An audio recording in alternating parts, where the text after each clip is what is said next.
I am DYANAROZAY, and I bring a unique commentary to your favorite reality TV shows and whatever is popping on social media.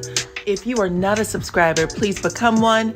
Hit that notification bell too, that way you don't miss any of my videos. I go by DYANAROZAY on all platforms, and I appreciate every single one of y'all for rocking with me.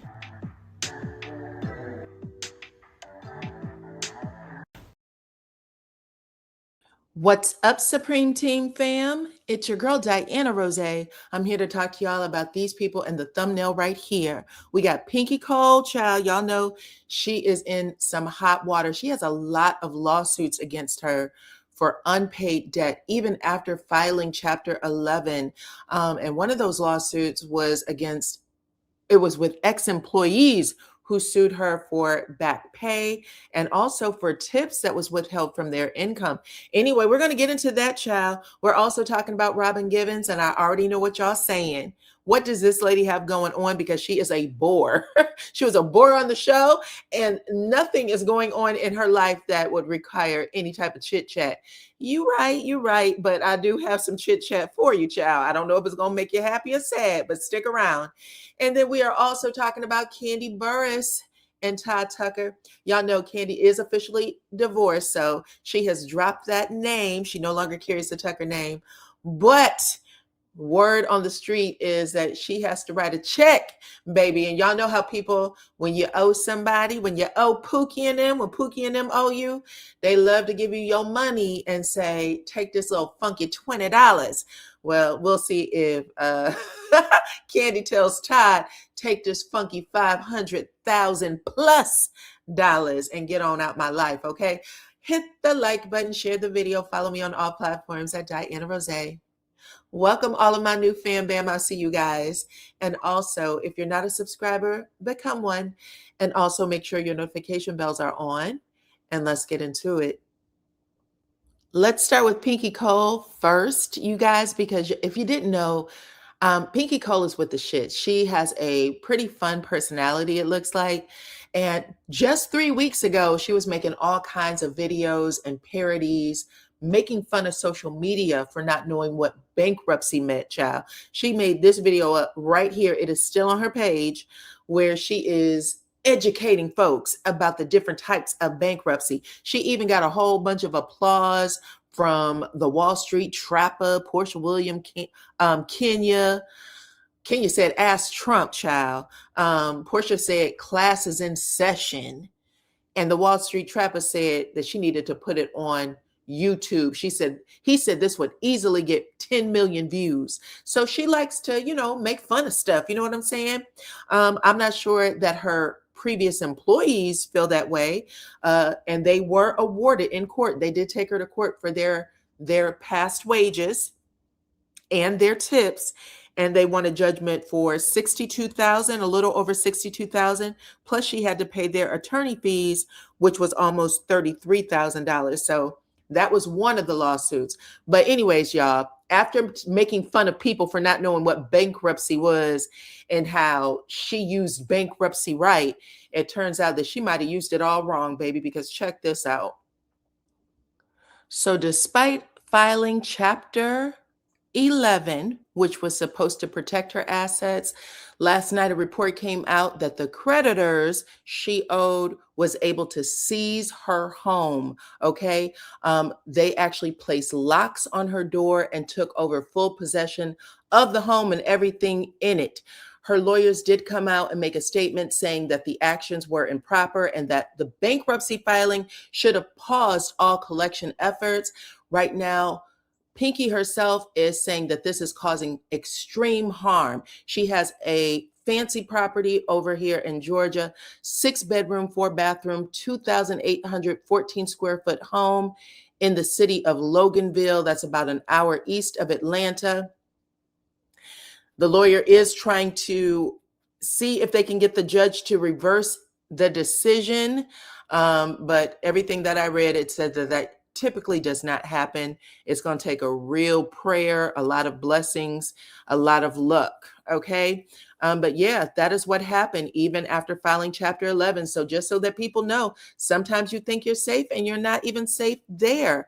Right now, Pinky said that she does not have a lot of income and that her husband earns about 15,000 a month, but all of her income she's paying out to debt, and the debt is in the millions is what is being said. So yeah, listen, sometimes you got to, keep a low profile. But right now she is on RHOA. She's trying to drum up a whole lot of, publicity around her restaurants, which she still owns.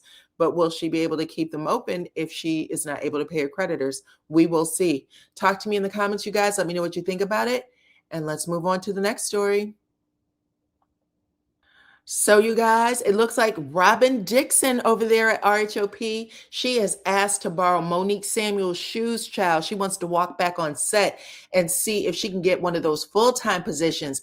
But as of right now, y'all, it is being rumored that she will be a friend of the show for season 11. What does Robyn Dixon have going on? Nobody knows. Is she even still with Juan Dixon? We have no clue. Oh my goodness. But yes, after this lady was fired, and she did come out and publicly say, I was not given a contract. I was fired. I was not asked back. And y'all know she was supposed to, or at least she was asked to return for that podcast event with Giselle last season, and she turned it down. She says she was not ready. She does not want to walk back onto that show.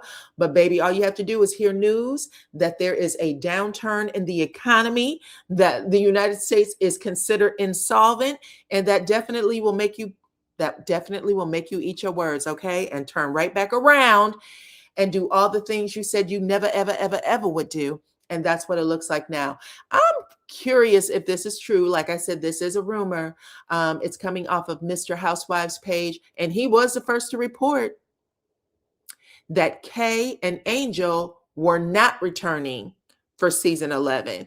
I guess now I don't know. That's what he said, and other social media platforms did pick it up, but we'll see. Okay, Kay and Angel are out, and Robyn Dixon back in as a friend of. Say it ain't so. But y'all tell me what y'all think. Do y'all think Robyn has anything else to offer, even as a friend of?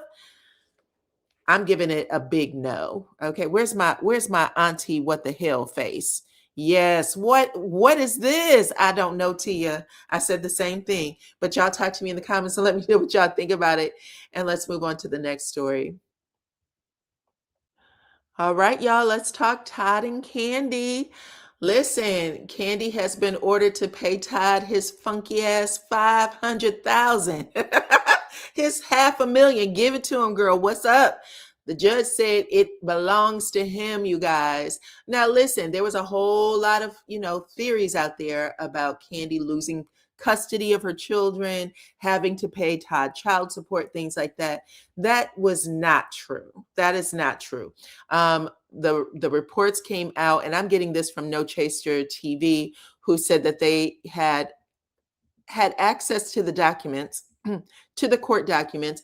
Todd and Kandi are divorced. It looks like it has been signed off on, but they actually share both legal and physical custody. So both legal and physical custody.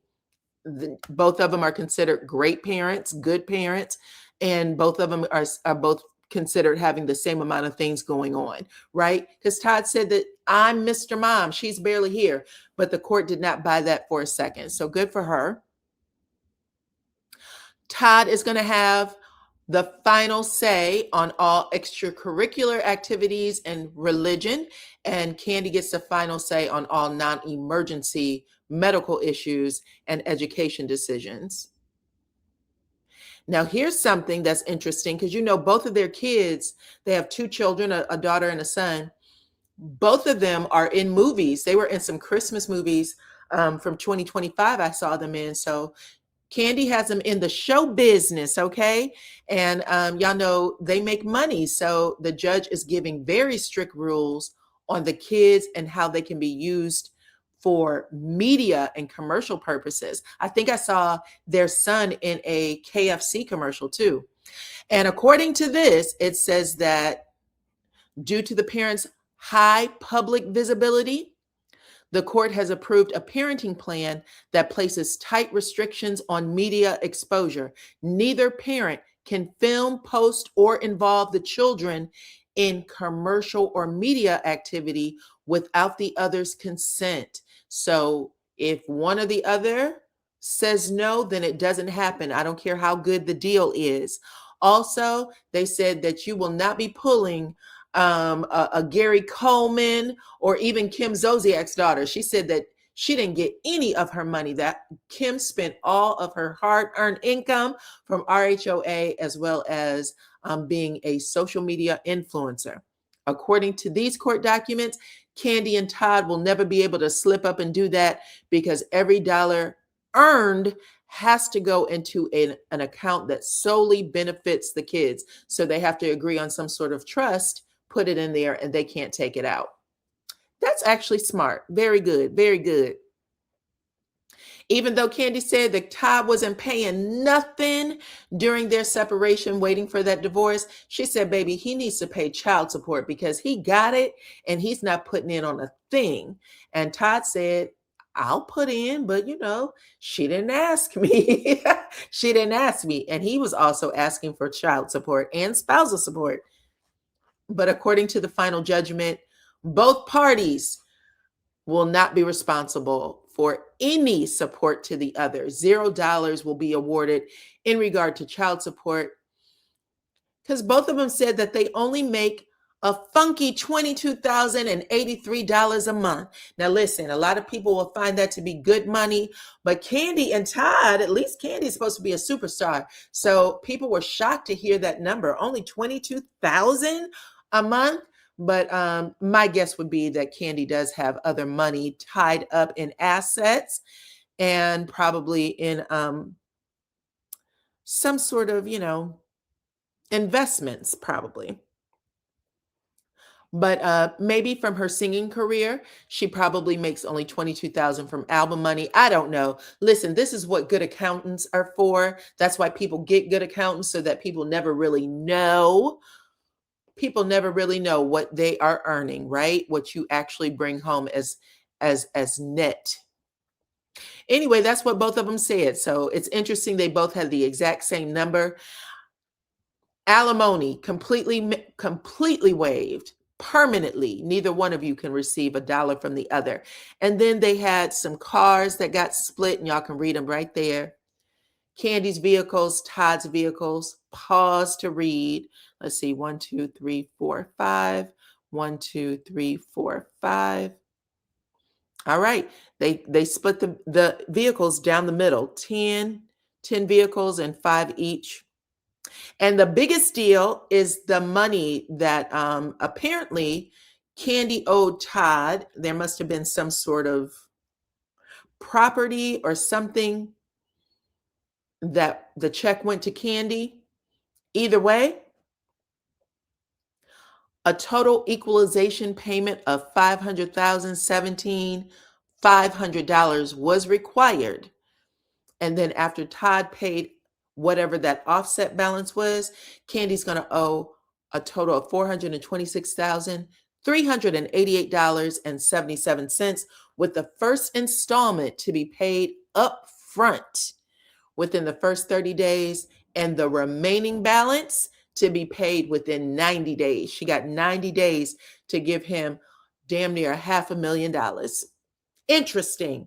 But that's the tea. And it looks like both of them will be able to keep whatever property that they had came into the relationship with. So Kandi's property, the mansion, she gets to keep. Todd's New Jersey home, he gets to keep.